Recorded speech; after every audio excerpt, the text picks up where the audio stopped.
Of a Sunni terrorist group fighting against Shiites in Iran says his organization has close links with the CIA.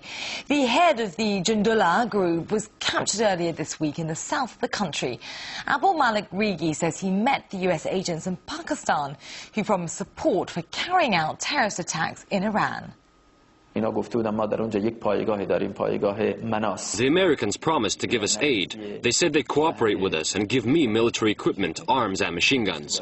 They told me that in Kyrgyzstan they have a base called Manas near Bishkek, and that in a place like this, some high-ranking American person could come and we could reach an agreement on making personal contacts.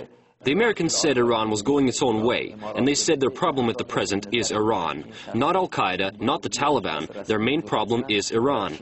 One of the CIA officers said that it was too difficult for them to attack Iran militarily, but they plan to give aid and support to all anti-Iranian groups that have the capability to wage war and create difficulty for the Islamic State. Well, Abu Malik Rigi also says he was captured while on his way to a meeting with a high-ranking American official at the Manas military base in Kyrgyzstan. The US has denied having any links with the group. Investigative journalist Webster Tarpley has the background story on Jundullah.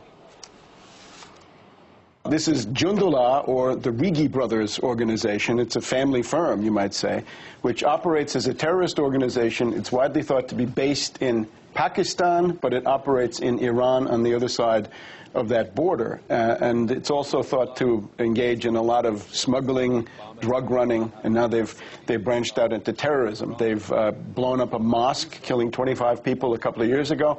Last October, they blew up about 50 Iranians, including some top commanders of the Iranian Revolutionary Guard. So the guy's now been captured. This Abu Malik Rigi was the #1 most wanted terrorist on the Iranian most wanted list. And they claim that in a very dramatic action, they caught him when he was trying to fly from Dubai to Kyrgyzstan, and they forced him down in Iran. It's a tremendous victory for the Iranians because they've essentially decapitated this very, very threatening terror group. And this group has been around, of course, for a long time. Jundullah, just a little bit of background, Seymour Hersh of The New Yorker, the London Daily Telegraph, and Brian Ross of ABC News all agree that they're on the CIA payroll. This is the $400 million in the Iran Regime Change Act approved under Bush. The guy had been meeting with, and some say, the NATO Secretary General, Jaap de Hoop Scheffer, met this terrorist, certainly NATO generals in